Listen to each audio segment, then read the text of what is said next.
jumpa kembali bersama saya tentunya Vivin Citra. Seneng banget ya hari ini saya kedatangan tamu spesial menurut saya.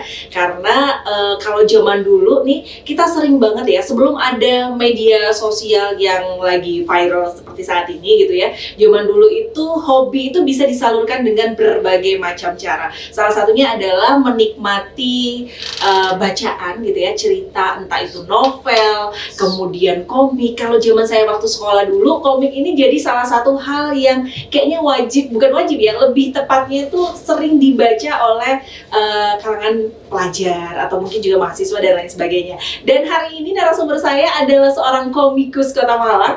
Di samping saya sudah hadir ada Mas Aji Prasetyo. Mas Aji, apa kabar? Baik, Mbak Citra. Terima kasih banyak Mbak ya, akhirnya memberikan kesempatan saya untuk bisa bertemu dengan seorang komikus. Kalau dulu tuh zaman saya masih kecil kan komik-komik itu Candy, yang kayak gitu Mas. Zaman-zaman saya masih sekolah. Jadi kan komik-komik yang memang kayak Detektif Conan, Dragon Ball kayak gitu. Itu termasuk kan ya Mas? Iya dong. Oh, saya pikir mukanya Mas Aji udah kayak komik apa itu? Udah kayak gitu enggak ya? Beda generasi dikit lah. Kalau zaman Mas Aji apa dong berarti? Dulu saya masih sempat, istilahnya kalau orang Jawa bilang, menangi ya kejayaan komik lokal, komik nasional. Oh. Jadi belum diserbu sama komik-komik Jepang. Jepang belum ya. Berarti kalau zamannya Mas Aji waktu itu apa tuh yang mungkin yang happening banget yang pokoknya. Ya macam si Buta dari Gua Hantu, Joko Sembung, Gundala yang barusan difilmkan itu. Anak sekarang kan taunya Joko Sembung cuma karena dibikin pantun aja. Betul. Mereka nggak tahu Joko Sembung itu seperti apa kan aksinya. Oke. Oh. Ada padahal ya. Anak generasi saya itu menikmati cerita-cerita komik seperti itu, Panji Tengkorak juga. Oke. Bahkan komik wayang. Ya. Dan salah satu komikus yang concern di komik wayang serial yang ditampilkan di majalah anak-anak pada masa saya itu adalah komikus kelahiran Malang, Kepanjen. Almarhum Teguh Santosa. Beliau salah satu maestro komik Indonesia juga. Waduh, harusnya kita bangga loh ya, Malang ada maestro komik ya. Bukan hanya musik aja, biasanya kan maestro itu terkenal identik dengan musik. Ya, Ternyata Malang identik dengan musik, terutama musik rock ya. Karena kebanyakan rocker atau musisi rock itu berasal dari Malang. Gitu. Padahal dari seni-seni yang lain banyak juga. Banyak juga, salah satunya adalah komik itu Komik, sendiri iya. gitu ya. Dan hari ini spesial ya, sobat aku sudah ada Mas Aji di sini. Kalau kita ngomongin Mas Aji ini adalah seorang komikus, tapi saya baca-baca di CV-nya ini adalah seniman juga. Kemudian saya lihat cuplikannya Mas Aji juga gitu ya. Bahwasanya beliau ini juga suka main musik, benar Mas? Iya. Main musik ini komikus dulu atau main musik dulu Mas Aji? Main musiknya memang belakangan sih. Oh. Jadi saya waktu kecil, sejak kecil pengen jadi pelukis. Sebenarnya pelukis. Awal mulanya? Awalnya. Sampai SMA, beberapa kali memenangkan lomba lukis sampai tingkat Jawa Timur. Nah, ijazahnya itu bisa saya pakai untuk daftar di IKIP Malang, sekarang UM. Ya, PMDK. Lolos. Oh, lolos. Akhirnya kuliah di sana. Ambilnya seni rupa. Akhirnya cita-cita saya ingin jadi guru seni gitu.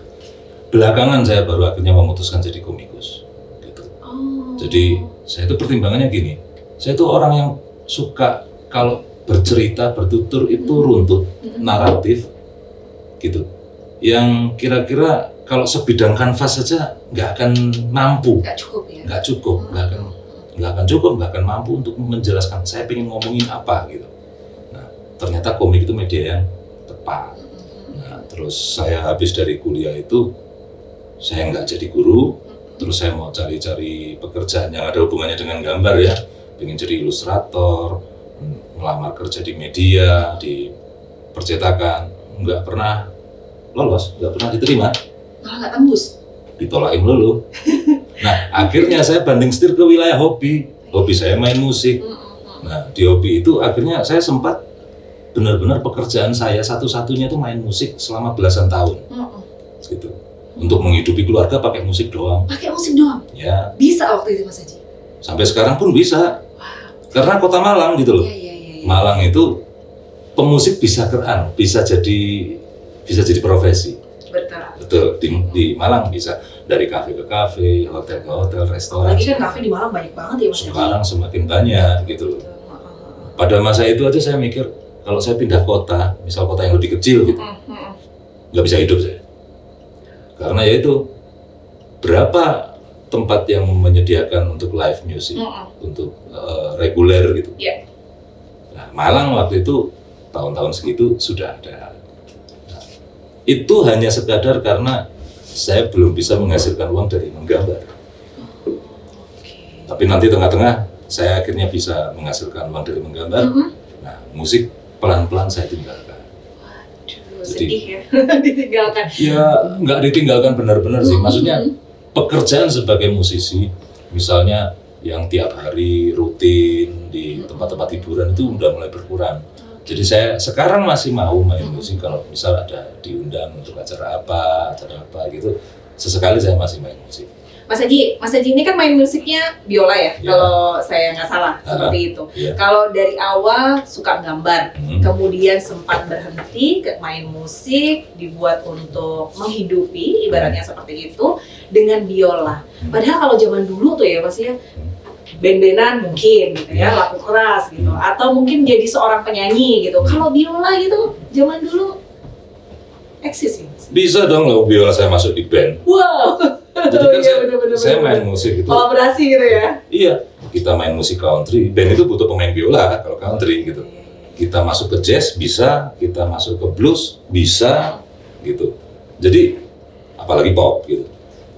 Jadi kita hanya jadi pemain, salah satu personil dari band itu, kita kebetulan pegang biola, ya akhirnya menyesuaikan diri, menyesuaikan dengan musiknya, lagunya gitu. Nah, keuntungannya adalah sedikit sekali saingan saya. Oh bener ya?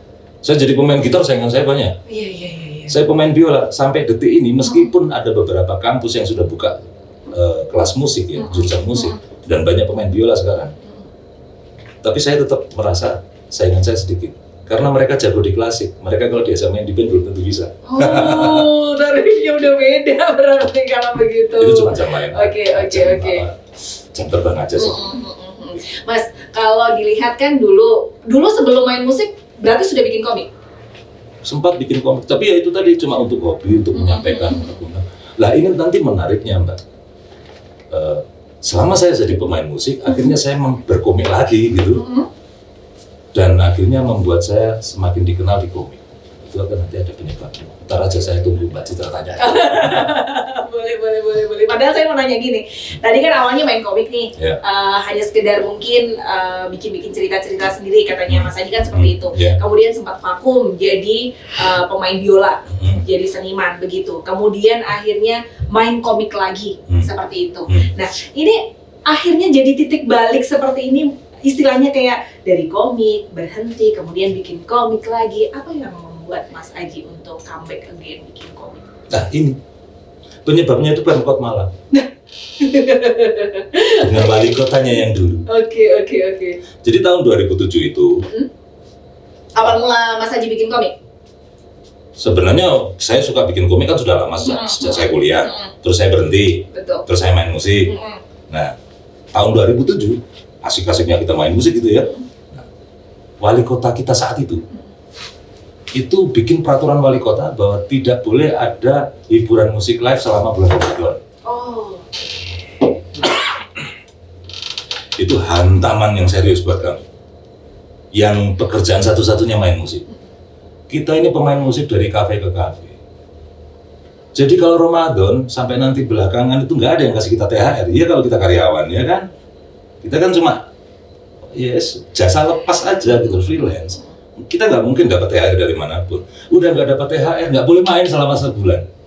Peraturan wali kota saat itu. Nah, itu bikin kami shock. Jadi saat orang pada Lebaran ngumpul sama keluarga, pakai baju baru semua, anak istri, kasih angpau ke ponaan, saya gak pegang duit. Tragis. Dan waktu itu saya berontak, saya mikir gini, pekerjaan saya salah Kak? Kenapa saya harus ikutan liburan? Sama seperti lokalisasi.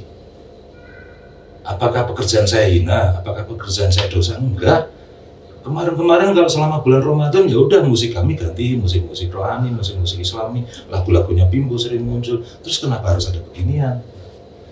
Saat itu akhirnya oke, tahun pertama kita ngempet. Tahun berikutnya peraturan itu masih ada. Tahun berikutnya masih ada. Nah, Di situ akhirnya saya pengen jerit gitu. Saya nggak tahu ngomong sama siapa. Sebagai pemain musik kadang-kadang itu yang saya iring itu ya anggota dewan kayak gitu ya, tokoh-tokoh gitu. Saya curhat ke mereka dengan harapan ada solusi. Dan anggota dewan cuma mengatakan, ya gimana ya mas, yang macam kayak Perda Syariah itu sekarang udah ngetren, lagi ngetren. Saya mikir, saya itu sambat, ojo terus sampean sambat juga. Ini solusinya gimana gitu? Ini ada hajat hidup kami. Gitu. Kami warga negara yang setiap halnya itu kita juga bayar pajak. Kita punya motor bayar pajak. Kita beli ST aja loh ada PPN loh, berarti kan pajak. Gitu. Terus kenapa penghasilan kita dipajakin tapi oleh pemerintah penghasilan kita juga dipersulit? Nah, logika saya bicara begitu. Dan tidak terselesaikan waktu itu. Solusinya nggak ada. Akhirnya saya pengen jerit, saya sampaikan lewat komik. Saya kembali cari kertas, cari pen, saya ingat-ingat lagi ilmu saya menggambar, saya bikin komik. Saya curahkan semua unek-unek saya lewat komik itu. Saya pasang, waktu itu belum ada Facebook, saya cuma punya blog gitu. Saya pasang di blog gratis. Di tahun berapa itu mas? Tahun 2007, 2008 gitu. Dan responnya luar biasa. Nah, responnya luar biasa dan itu membuat saya semakin, kok ternyata banyak yang suka ya gitu. Bikin lagi. Itu udah dibukukan atau belum dibukukan pada saat itu? Belum. Masih hanya sekedar komik. Iya. Ingat nggak waktu itu komiknya apa gitu judulnya? Ada yang judulnya Hidup Itu Indah, ada yang judulnya Ramadan Penuh Hikmah, tapi itu semua kan judul-judulnya itu sebenarnya ini kan satir kan. Judul dengan isinya kan bertolak belakang. Iya. Hidup Itu Indah, itu saya menggambarkan sepasang kekasih yang mau menikah, terus si perempuan dengan gaya khas perempuannya itu ya, begitu masuk ke rumahnya si laki-laki ngomong, ntar kalau kita menikah ini tak tata kayak gini ya, nanti aku pasang gini, aku tanam kembangnya di sini, terserah kamu deh, gitu sih laki-laki. Di sini anggap aja istanamu sendiri juga gitu, kamu kan ratu dalam istana aku. Sampai akhirnya si perempuan ngomong, masalah tinggal satu, aku takut ketinggian. Oh, lama-lama nanti juga terbiasa. Ternyata belakangan itu adalah sebuah rumah di bawah kolong jembatan. Itu saya memberitahu hidup itu indah. Maksudnya kenapa harus romantis? Keromantisan itu kalau di TV itu di sinetron harus digambarkan dengan rumah gedong, ya toh. Seorang suami yang dengan pakaian necis bawa tas gitu berangkat kerja. Papa berangkat dulu ya ma. Si istrinya cium tangan mereka. Terus si laki-laki masuk mobil mewah, itu baru romantis. Emangnya di bawah jembatan nggak bisa romantis? Itu kalau yang hidup itu indah. Saya ingin mendekonstruksi itu. Ramadan Penuh Hikmah, saya malah menggambarkan beberapa peristiwa kayak kenapa warung di sebuah kota di Jawa Timur ada warung yang dirusak karena buka siang hari, gitu. Oleh orang-orang yang sedang puasa. Jika tidak di bulan puasa, mereka tidak merusak warung loh, gitu. Kan itu gimana ya, sulit diterima nalar bahwa orang malah justru brutal pada saat dia puasa dan merasa kebrutalannya itu benar. Nah, itu saya perlawanan itu dengan komik-komik dan ternyata banyak yang suka. Ternyata banyak masyarakat yang resah juga dengan pola-pola seperti itu. Gitu. Nah, dari orang suka berkomentar bahkan menantang, Mas coba dong isu tentang ini dikomikkan juga. Gitu. Saya terpancing untuk terus produktif dan akhirnya saya sadar bahwa pembaca saya itu sebenarnya bukan yang mereka suka itu bukan gambar saya, tapi argumentasi saya dalam berkomik. Cerita, argumen, narasi itu yang mereka suka. Oke. Berarti titik balik lagi 2007 bikin komik lagi, akhirnya sampai sekarang. Ya, jadi setelah saya direspon oleh netizen dengan meriah itu dan saya menjadi saya semangat, saya ngebut. Tanpa saya sadari komik saya semakin banyak. Kalau di blog saya itu sudah semakin banyak. Mulailah penerbit menawarkan diri. Oke. Kira-kira sudah berapa komik berarti Mas Haji? Dari 2007 sampai sekarang Mas Haji bikin? Yang sudah dibukukan sampai lupa ngitung. Saking banyaknya berarti itu ya. Oke. Yang akhirnya sebagian besar masuk di toko buku besar itu. Tapi setelah itu tahun 2015 saya memutuskan untuk kalau saya bikin komik saya nggak mau masuk toko buku besar itu. Nah, akhirnya setelah itu saya masih bikin komik lagi, yang versi cetak ya. Iya. Jadi termasuk waktu saya diundang ke Singapura itu sama di Malaysia, saya bikin versi khusus, saya cetak versi khusus untuk saya pasarkan di sana. Karena gini, komik-komik saya itu kan bicara tentang permasalahan masyarakat Indonesia. Betul. Apakah semuanya relevan untuk mereka baca? Contohnya nih, ada kontes Miss World untuk lucu-lucuan, untuk cari amal gitu, yang mengumpulkan amal di Malaysia itu, yang membubarkan, yang nyerbu bukan ormas, lembaga pemerintah. Gitu. Nah, jadi gitu kan. Iya, betul. Itu juga yang menarik saat saya diundang ke Singapura menjadi perwakilan dari Indonesia. Pertanyaannya, kenapa kok saya? Komikus Indonesia kan banyak. Kenapa kok saya? Ya ternyata itu. Komikus kita itu banyak yang kaya raya karena mereka bikin gambar untuk perusahaan-perusahaan komik besar, Marvel, DC Komik, segala macam. Itu banyak orang Indonesia.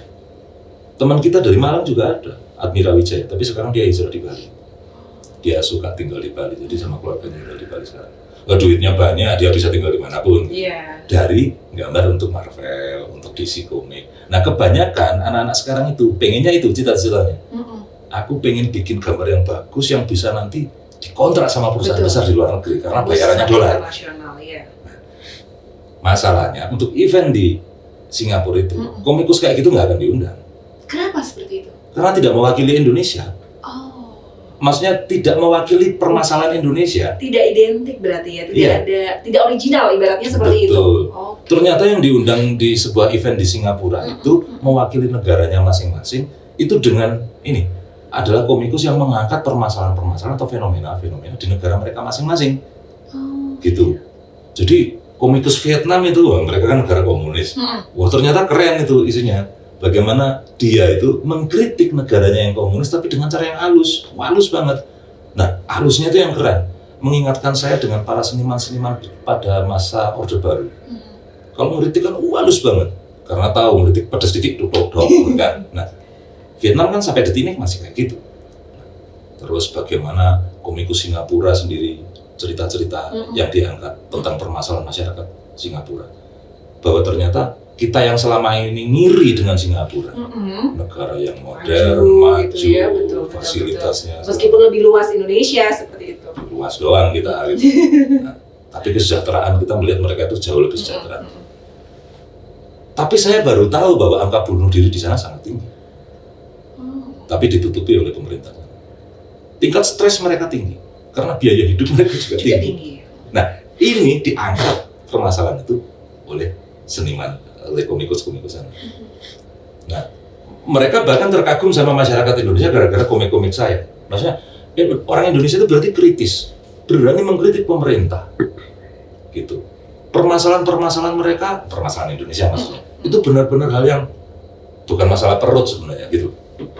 Kritik saya tentang apa itu? Saya pernah mengkritik militer, saya pernah mengkritik pemerintah, saya pernah mengkritik pendidikan, dunia pendidikan ya, dan segala macam, termasuk intoleransi agama yang paling sering. Jadi sekarang paling cukup banyak yang berani mengkritik orang-orang intoleran dalam urusan beragama. Tapi tahun 2008, 2007 mungkin baru saya, mungkin salah satunya menjadi cover buku saya pertama. Saya mengkritik ormas radikal.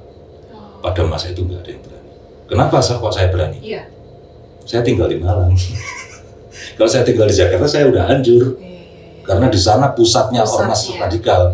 Di sini ormas radikal tidak ada tempat. Karena di sini masyarakatnya lebih toleran. Ada yang radikal dikit, terpinggirkan sendiri mereka.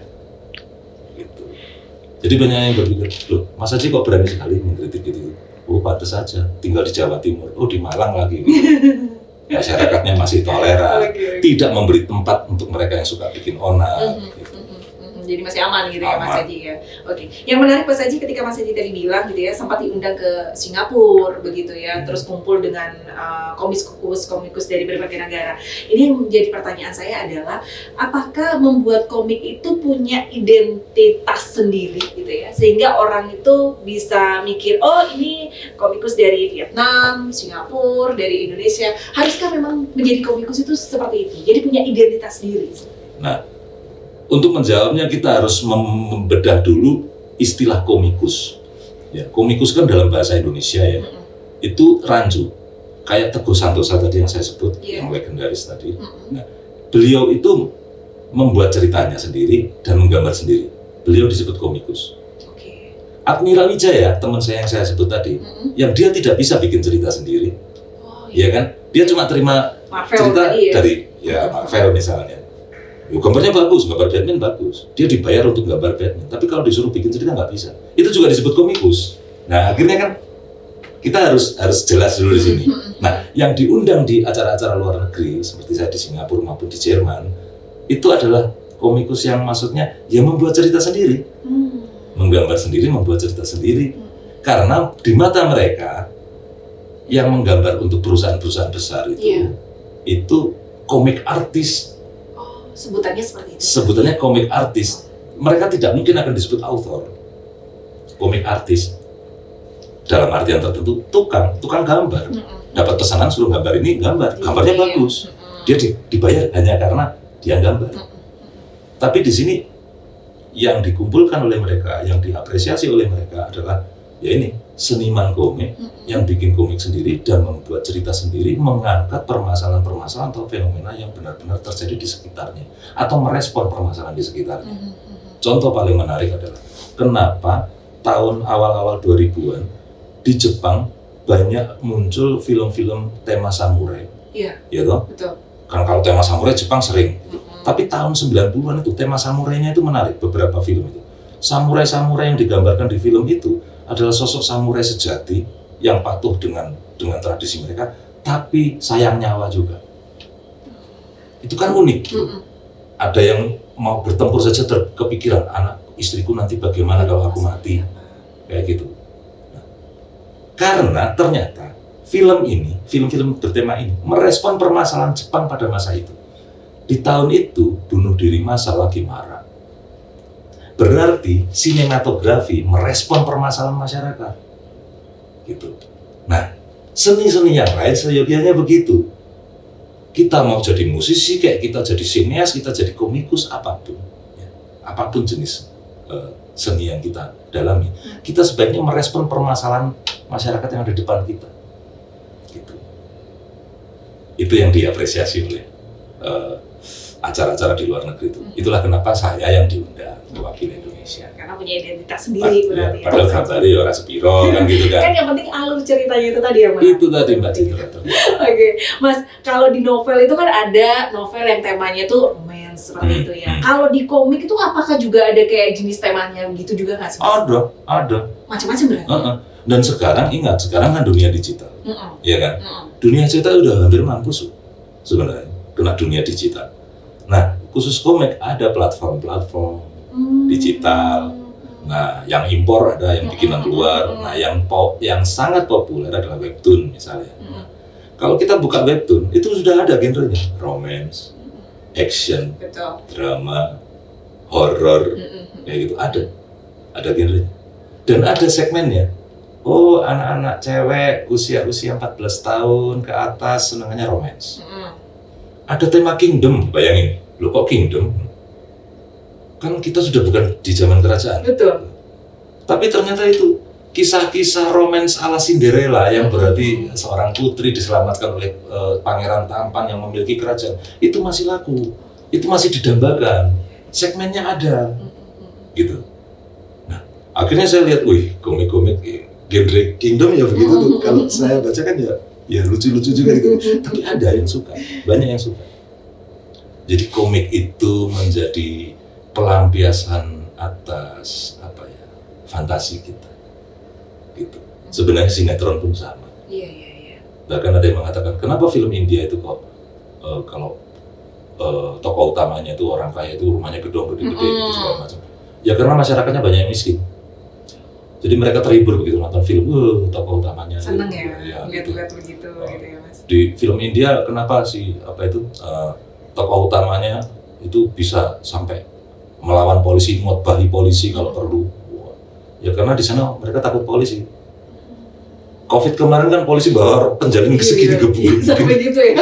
Oh iya benar. bener. Kenapa di Korea drama Korea, film Korea itu para laki-lakinya ganteng, lembut, pengertian, peka, dan ternyata ada berita mengatakan bahwa pria Korea banyak yang melakukan KDRT. Oh. Nah, berarti itu kan ternyata tontonan hiburan itu ya benar-benar butuh hiburan, butuh pelampiasan gitu. Cuma kalau prinsip saya sih, ya jangan pelampiasan doang, kita harus ngomong solusi gitu.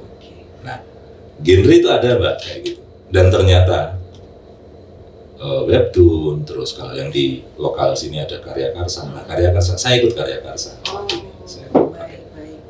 Itu platform-platform yang bisa ternyata mengatakan dengan berkomik orang bisa hidup, bisa menghasilkan uang, bisa jadi profesi. Dan bisa menghasilkan uang. Ini yang menarik akhirnya gitu ya. Sampai akhirnya dari pemain musik, dari bikin suka melukis, bikin komik, kemudian jadi pemusik, terus juga akhirnya bikin komik lagi, worth it berarti ya. Iya. Sampai saat ini ya Mas ya. Sampai saat ini. Kenapa? Ini yang jadi pertanyaan saya. Kalau tadi temennya Mas Aji sampai pindah ke Bali karena duitnya banyak, jadi bisa pindah kemana-mana gitu ya. Sedangkan Mas Aji masih tetap dengan istilahnya identitas saya seperti ini, yang jadi pilihannya itu. Kan kalau jadi Marvel duitnya lebih banyak Mas. Memang. Dan mungkin cuma butuh berapa bulan saya untuk melatih skill gambar saya untuk bisa menuruti selera Marvel, bisa sih. Cuma saya mikir, kenapa saya harus memperindah komik orang lain? Pada saat tatanan di sini, kampung halaman saya sendiri membutuhkan itu. Kenapa saya harus bikin Batman kalau ternyata kita sendiri butuh Batman versi kita? Gitu. Nah, nggak ada ruang ini nggak ada yang ngisi, Mbak. Saya ngisi aja. Duitnya nggak sebanyak yang sana, nggak apa-apa deh. Saya tak menyesuaikan diri. Pola hidup saya gaya hidup saya akan menyesuaikan diri supaya penghasilan nggak seberapa ini tetap membuat saya cukup. Itu pilihan. Tapi keren loh ya, karena otentik sebuah karya itu penting ya, Mas Aji ya? Buat saya penting. Buat kita penting. Ya, betul, tapi betul, ada pihak lain yang mengatakan nggak penting, yang penting aku bisa tampil keren. Gaya hidupku bisa. Ya tergantung memang, ya tergantung pribadi masing-masing. Mas, bikin komik tuh susah nggak sih Mas Aji? Kalau saya bisa ternyata berarti nggak susah. Tapi untuk pemula misalnya, kayak saya yang tidak, kalau Mas Aji kan memang suka lukis tuh, backgroundnya udah jelas nih gitu kan. Kemudian sekolahnya juga seni rupa dan lain sebagainya. Untuk orang awam yang tidak ada background atau seperti itulah, bakat atau apapun itu gitu, bisa? Dengan sangat terpaksa saya bilang nggak bisa semua begitu. Sebenarnya nggak harus begitu. Kita tetap aja ini perlu skill. Nah, setiap orang kan bakatnya beda-beda. Cuma saya sering kalau dalam workshop komik, saya itu tidak mengajari mereka menggambar. Saya bilang, gambarmu adalah gayamu. Aku nggak akan mendiktemu untuk gaya tertentu. Bebas, itu ekspresimu. Cuma aku akan mengajakmu latihan bagaimana seni bercerita. Storytelling. Nah, kalau sudah ngomong tentang seni bercerita, nggak usah pinter gambar, Mbak Citra nggak bisa gambar, tapi Mbak Citra pengen bisa cerita bikinan Mbak Citra bisa jadi komik, tak ajari bisa. Yang penting ngerti cara, semua orang itu bisa gambar sebenarnya, gitu loh. Banyak guru TK itu mengatakan pengen belajar gambar. Saya tanya, sampean kalau mau gambar, sampean bilang gambar sampean jelek. Iya, tapi menurut murid sampean gambar sampean jelek apa bagus? Bagus. Ya wis apik berarti. Berarti bukan menurut cara pandang kita ya? Iya. Jadi kalau untuk para penulis cerita komik, kalau mereka bisa saya ajari storyboard, cukup gambar kualitas gambarmu aja. Yang penting ilustratornya tahu yang kamu maksud apa. Gitu. Nanti tak ajari bagaimana menata panel, menyesuaikan adegan, memasukkan teks. Apakah teks ini cukup untuk satu panel atau perlu dipecah? Terus adegan ini ibaratnya kalau gambar kita itu melibatkan kamera, itu pakai kamera dari sudut mana, close up atau bird eye. Nah, itu akan menghasilkan perasaan yang berbeda saat kita melihat. Gitu kan? Dan ilmu komik itu sama ilmu sinematografi nggak beda jauh sebenarnya. Itu. Jadi bayangkan Mbak Citra dalam posisi di sebuah taman dalam kondisi hujan gerimis sambil membawa payung menunggu seseorang. Itu kalau close up melulu yang cuma wajahnya Mbak Citra aja yang kelihatan dan ekspresi sedih doang. Tapi begitu kamera udah dinaikkan, bahkan kalau bisa pakai drone semakin naik akan kelihatan taman itu seberapa dan suasana hujannya dan akan lebih dramatis. Nah, ilmu-ilmu seperti itu yang saya ajari. Nah, untuk membuat merangkai cerita seperti itu tidak perlu bisa gambar bagus. Asalkan ketemu yang bisa gambar bagus. Industri sekarang gitu. Oh bisa begitu ya? Iya. Cerita misalnya dari saya gitu, tapi untuk yang menggambar orang lain Nah, gitu ya? buktinya itu komikus Indonesia pada kerja di Marvel dan DC Comics Iya, karena dia menggambar betul sekali. karena perusahaan industri itu iya. mempertemukan yang jago bikin cerita diambil, yang jago gambar diambil, dipertemukan, jadikan produk. Jadi produknya luar biasa ya, baik, oke. Aduh, bikin ngobrol banyak ya sama Mas Aji ya. Tapi ini yang terakhir yang pengen saya tanyakan ke Mas Aji ya. Mas Aji ini jadi dosen iya, gitu kan? Main musik iya. Terus kemudian komikus juga iya gitu ya. Dari sekian semuanya yang ini aku banget gitu ya. Mas Aji apa? Saya pengen belajar pawang hujan. Sudah ada itu sendiri ahlinya gitu ya. Mungkin yang terakhir banget ini ya, Mas Aji melihat perkembangan komik saat ini seperti apa, Mas Aji? Optimis sekali, apalagi konten digital ya. Ya. Dunia digital itu ternyata tidak mematikan dunia komik, malah justru memberi banyak ruang ya. Komikus amatir itu bisa eksis di dunia digital tanpa harus melewati proses kalau orang dulu harus ke penerbit setuju apa enggak, berani apa enggak. Sekarang enggak, siapapun bisa upload komik, begitu disukai, publik menyukainya, ya udah dia booming gitu. Nah, sekarang kan pertanyaannya orang mulai khawatir dengan munculnya AI. Oh iya. Ya kan? Iya. Nah, tapi AI itu bukan pertama kali ya seniman itu diserbu sebuah teknologi. Dulu pelukis itu sempat galau pada saat fotografi ditemukan. Ya kan? Oh iya. Melukis wajahnya seorang bangsawan itu mahal sekali. Seorang pelukis itu bisa sampai satu lukisan itu bisa untuk dia hidup selama beberapa bulan dengan keluarganya dengan hidup mapan pada masa itu. Tapi begitu ditemukan fotografi, mau terceret, murah, pasti persis ya. Iya. Tapi itu dunia seni survive. Karena ternyata seni tidak hanya sekedar menggambar realis yang meniru alam. Persis ya. Kalau dulu kan pelukis itu harus meniru sepersis mungkin alam. Dan ternyata tugas pelukis tidak hanya itu. Berkembang, ada abstrak, ada impresionis, ada segala macam ya. Itu. Nah, AI datang, kita panik. Tapi kalau kita paham, AI itu cuma alat. Maka yang akan digantikan oleh AI adalah tukang. Selama kita bukan tukang, tapi kita pemikir, AI nggak bisa nandingi kita. Gitu. Kalau ngomong masalah kita ditandingi, kita kalah cerdas oleh buatan manusia. Nggak usah AI, kalkulator udah menandingi kita masalah hitung-hitungan dari dulu. Betul. Iya kan? Iya. Nah sekarang muncul AI. AI itu cerdas, jelas. Apakah AI bijak? Tidak. Oh iya. Bedanya di situ. Jadi untuk para tukang silakan ketir-ketir. Tapi untuk para Pemikir, pencipta ide, orang bijak, tidak perlu khawatir. Malah justru teknologi itu mempermudah. nah itu dia ya. Ke kita hari ini, terima kasih banyak Mas Aji sekali lagi ya. Sama-sama Mbak Sehat Citra. terus Mas Aji. Mbak Citra Dan juga. pastinya kita tunggu karya-karya Mas Aji gitu ya. Karena Mas Aji ini memang komikus luar biasa, Sobat Maku, bukan hanya diakui di Kota Malang, Indonesia, bahkan juga di kancah internasional ya. Sehat terus, terima kasih banyak atas waktunya Mas Aji. Sama-sama Mbak Citra. Dan demikianlah Sobat Maku ya, obrolan saya dengan komikus Kota Malang, ada Mas Aji Prasetyo. Dan tentunya juga semoga obrolan ini bermanfaat. Dan kita akan ketemu lagi di lain kesempatan dengan tema dan juga narasumber yang pastinya berbeda. Saya Vivin Citra pamit, sampai jumpa